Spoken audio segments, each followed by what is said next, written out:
오늘 주시는 하나님의 말씀은 잠언 14장 1절부터 7절 말씀까지입니다. 할렐루야. 오늘은 잠언 14장 1절부터 시작이 되겠습니다. 1절 말씀을 보시면 지혜로운 여인은 자기 집을 세우되 미련한 여인은 자기 손으로 그것을 허느니라. 원문을 보면 이렇습니다. 지혜로운 여인들은 자기 집을 세우지만 어리석은 여인은 자기 양손으로 그것을 거덜내느니라. 자, 남성도 그렇고 여성도 그렇습니다만 특별히 여인들은 하나님께 구해서 지혜를 갖는 것이 아주 중요합니다. 왜냐하면 지혜로운 여인은 자기의 집을 세운대요. 그래서 이 세운다라는 것은 건설한다, 건축한다 이런 뜻도 있고 보이지 않지만 그 가정을 가정되게 한다 이런 뜻입니다. 이런 말씀에 기초해서 보면 물론 한 남자와 한 여자가 만나서 가정을 이루죠. 그러면 그 남자는 아버지가 되고 여자는 어머니가 되죠. 그리고 서로 부부끼리는 한쪽은 남편, 한쪽은 아내. 그래서 서로가 하나님 주신 어떤 권위 구조 안에서 사랑하고 또 서로 봉사하고 그러면서 가정을 세워나가는 거거든요. 집도 세우고 또 자식도 낳고 그래서 하나의 가정으로서의 아름다운 것을 이렇게 이루어 나가는 것이죠. 이것이 정상입니다. 그런데 최악의 경우를 생각해 보십시다. 남자는 사실 가정을 세우는 데 있어서 하는 역할이 여자가 하는 역할보다는 좀 적어요. 성경의 교훈에 의하면. 그런데 여자의 역할은 가정에서 너무너무 소중해요. 그래서 여자가 그 가정에서 흔들거리거나 지혜롭지 못하면 그 가정은 번듯하게 세워질 수가 없어요. 그러나 여자가 지혜로우면 여기 성경 그대로 믿습니다. 자기 집을 세운대요. 번듯하게 세워진대요. 그러나 반면에 어리석은 여인은 자기 그 양손으로 그 집을 거덜내버린대요. 그러니까 재물이 그 가정에 쌓이는 것도 사실 여성의 힘이고요. 자녀들이 정말 바르고 의롭게 살아가며 또 자기 나름대로의 삶을 성공으로 이끌어 갈 수 있는 것도 사실 그 가정의 여성의 힘인 것을 우리가 이 말씀을 통해서 봐야 합니다. 아이고 목사님 여자의 역할이 너무 고되네요. 아니요, 하나님이 여성을 그런 존재로 만드셨기 때문입니다. 우리나라뿐만 아니라 서양에서도 마찬가지예요. 여기 여성들은 분명히 하나님이 여성으로서 자기에게 주신 그 사명을 깨달으시기를 바랍니다. 여성은 아주 소중하고 귀중한 존재입니다. 그저 부엌뛰기나 하고 여러분들 집에 이렇게 허드렛 일이나 하기 위해서 하나님이 만드신 거 아닙니다. 여성은 집을 세우는 자예요. 믿으시기 바랍니다. 2절입니다. 정직하게 행하는 자는 여호와를 경외하여도 패역하게 행하는 자는 여호와를 경멸하느니라. 원문은 이렇습니다. 올곧게 이리저리 다니는 자는 여호와를 두려워하지만 그 길들이 삐뚤어진 자는 그분을 얕보느니라. 여러분, 하나님이 어디 있느냐 그러고 하나님의 말씀을 지킬 필요 없다 그러고 하나님을 경외하지 않고 예배를 소홀히 하고 기도하는 일을 아주 우습게 생각하는 사람들은 인생 살아가는 그 방법이 옳은 게 아닙니다. 삐뚤어져 있는 겁니다. 올곧게 살아가는 사람, 올곧은 마음으로 이것도 행하고 저것도 행하고 이곳으로도 가고 저곳으로도 가며 일을 이루는 사람들은 진정 여호와를 두려워할 줄 아는 사람입니다. 가만히 교회에서 이렇게 보면 이 올곧게 신앙생활하는 사람보다는 자꾸 뭔가 이렇게 빙퉁거려진 사람들이 오히려 목소리를 더 많이 바라고 있어요. 요즘은 인터넷 시대라고 그러지 않습니까? 인터넷을 이렇게 들어가 보면 많은 사람들이 이 기독교에 대해서 미주알 고주알 자기 나름대로의 이야기를 해요. 그런데 인터넷에 보면 진정으로 하나님을 사랑하고 하나님을 경외하고 하나님을 두려워하는 가운데 신앙생활하는 사람들이 이렇게 하나님을 경외하는 글들을 올리면 사람들이 벌떼처럼 달려들어가지고 그 잘못됐다고 막 떠들어대요. 그런데 인터넷에다가 뭐 교회가 잘못됐다, 교인들이 그러면 되느냐, 한국 교회가 썩었다, 교회가 어떻다 저떻다 막 비난하고, 심지어는 말이죠, 하나님 앞에 11조 같은 거 왜 드리느냐, 뭐하러 헌금을 교회다 드리느냐, 그러면서 그들이 그래요. 교회다 드릴 바에는 사회복지단체에다가 돈을 기부하면 되지 않느냐. 여러분, 사회복지단체에 돈을 기부하면 그것은 거룩하고, 교회다가 돈을 헌금하면 그것은 속된 겁니까? 천만의 말씀입니다. 주님은 사회복지단체를 세우신 분이 아니라 교회를 세우신 분이십니다. 교회를 통해서 하나님께서는 사람도 돕고 사회복지도 하고, 교회를 통해서 영혼도 구원하고 이 세상에 가난하고 불쌍한 사람도 돌보라고 하나님이 하신 것이지, 교회는 제껴놓고, 교회는 사람이 세운 기관이 아닙니다.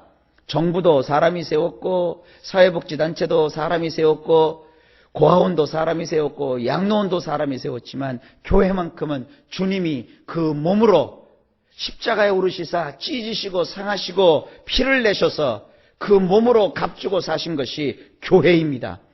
교회를 통해서 하나님은 성령을 부으시고, 그 성령께서 역사하셔서 하나님의 백성들을 모으시고, 교회를 통하여 하나님이 영광을 받으시는 거예요.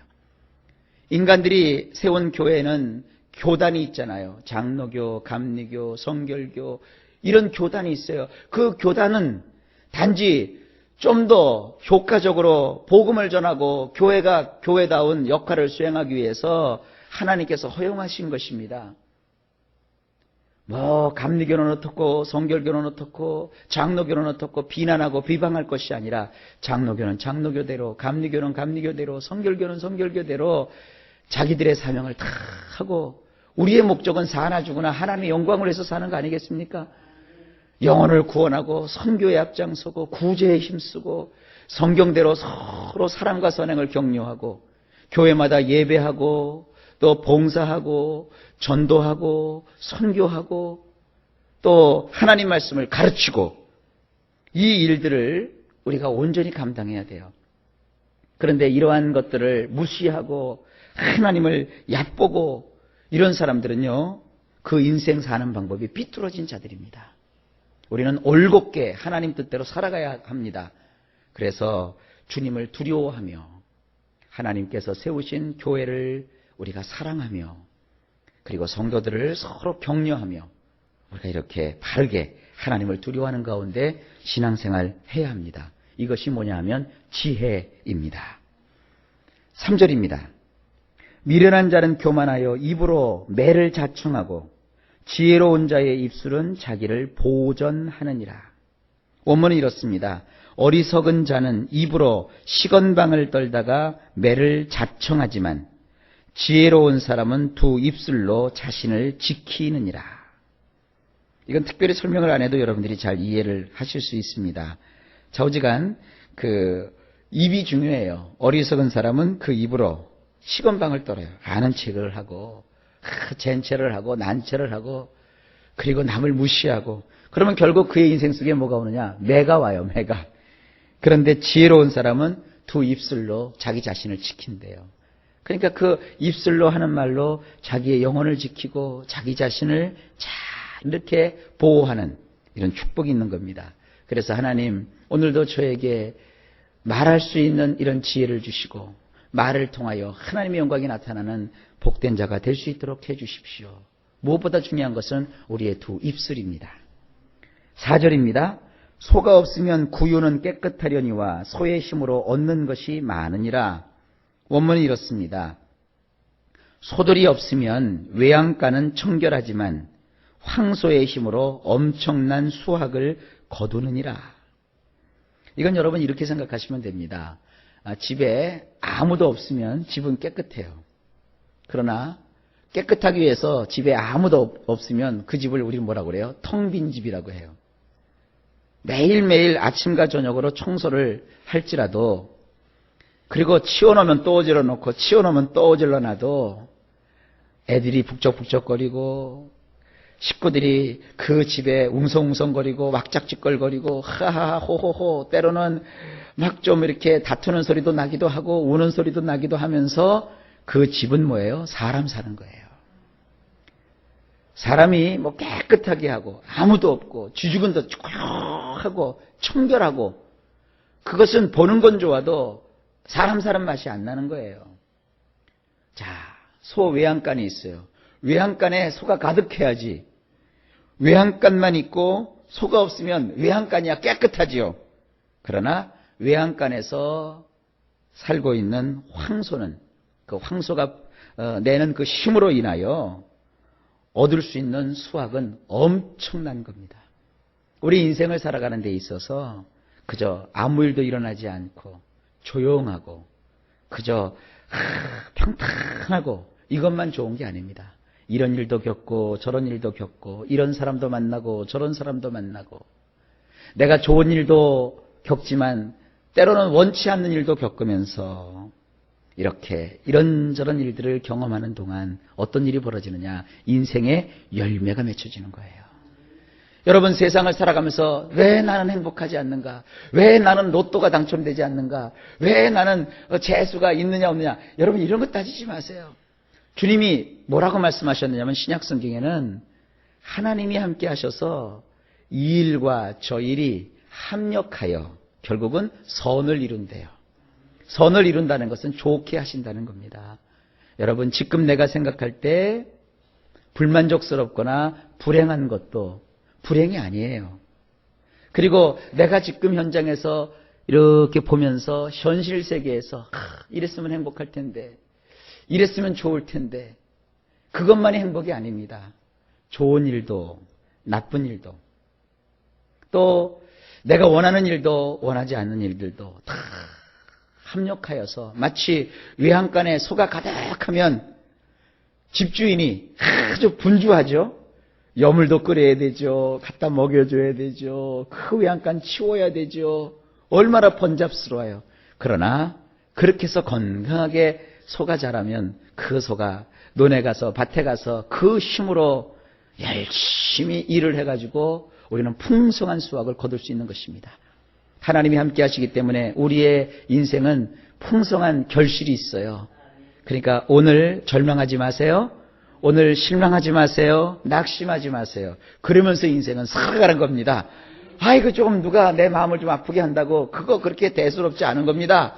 그저 믿음을 가지고 마음이 아프면 주님 앞에 와서 울면 되고 마음이 기쁘면 더불어 같이 웃으면 되고 그러면서 우리가 나아가는 거예요. 여러분 인생은 살만한 가치가 있는 것입니다. 그렇게 막 소란스러운 것 같아도 그러면서도 자꾸 발전하게 되는 겁니다. 이 인생의 지혜를 깊이 깨달으시고 여러분의 인생 속에 주님의 영광이 넘치시기를 주의 이름으로 축복합니다. 5절입니다. 신실한 증인은 거짓말을 아니하여도 거짓 증인은 거짓말을 뱉느니라. 원문이 이렇습니다. 성실한 증인은 거짓말을 하지 않지만 거짓 증인은 거짓말을 입 밖에 내느니라. 6절 거만한 자는 지혜를 구하여도 얻지 못하거니와 명철한 자는 지식 얻기가 쉬우니라. 원문이 이렇습니다. 깔보는 자는 지혜를 구하여도 그것이 없느니라. 사려 깊은 사람에게 지식은 쉬우니라. 여러분 사람이 세상을 살아가는데 우리가 지혜를 꼭 가져야 된다고 그랬죠. 근데 지혜는 어떤 사람에게 찾아오느냐. 인생을 얕보고 인생을 깔보고 남을 무시하고 멸시하고 이런 사람에겐 지혜가 올 수가 없어요. 사려가 깊어야 됩니다. 이 사려 깊다는 건 뭐냐? 신중하라는 거예요. 생각 없이 살지 말고 생각을 가지고 살라는 거예요. 그런 사람에게는 지식이 쉽대요. 쉽게 배울 수 있대요. 이 말씀 잘 여러분들이 기억하시면서 늘 배우는 자세로 여러분이 생각하고 또 생각하고 그냥 불편한 것만 생각하지 말고 왜 이런 일이 생겼을까?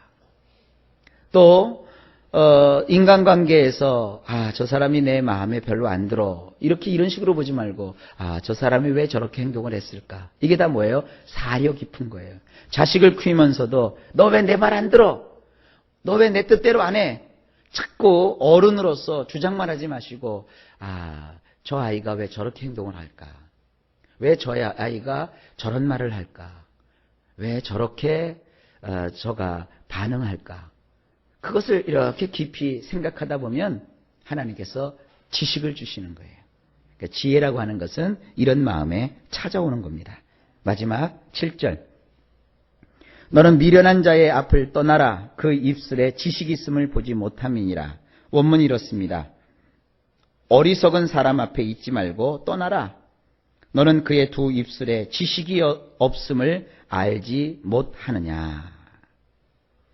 우리 주변에 보면 이렇게 하나님을 경외하지 않고 살아가는 어리석은 사람들이 있다고요. 그런 사람들 앞에 너희가 있지 말고 떠나라. 이건 그런 사람과 관계를 맺지 말라, 사귀지 말라 그런 뜻이 아닙니다. 그들에게는 너희가 배울 것이 없다. 왜냐하면 어리석게 살아가는 사람들 그 두 입술에는 지식이 없다는 거예요. 이거 무슨 얘기냐면 그들은 지식을 따라 생각하며 사는 게 아니라 감정 따라 살아가는 사람입니다. 여러분 이렇게 주변에 사람들 여러 명 있잖아요. 이렇게 보면서 이렇게 막 감정에 의해서 움직이는 사람들이 있어요. 그런 사람들은 좀 조심하세요. 그런 사람과 함께 하면서 여러분들이 얻을 수 있는 것은 지혜나 지식이 아닙니다. 그래서 우리는 지혜와 지식을 얻고자 할 때는 어리석은 사람 앞에 있지 말고 지혜로운 사람, 생각이 깊은 사람, 사려가 깊은 사람과 여러분들이 함께하면 우리가 지식을 얻을 수 있습니다. 교회에서 가장 여러분들이 지혜를 얻고 지식을 얻을 수 있는 좋은 기회가 언제냐? 설교 시간이에요. 이렇게 설교 시간에 지혜의 말씀, 지식의 말씀을 여러분이 귀담아 잘 들으면서 하나님의 지혜를 깨달을 수 있는 겁니다. 그러니까 일정하게 여러분 교회에 나와서 말씀을 들을 수 있는 것도 굉장한 인생에 있어서 축복이죠. 자, 오늘도 하루가 시작되었습니다.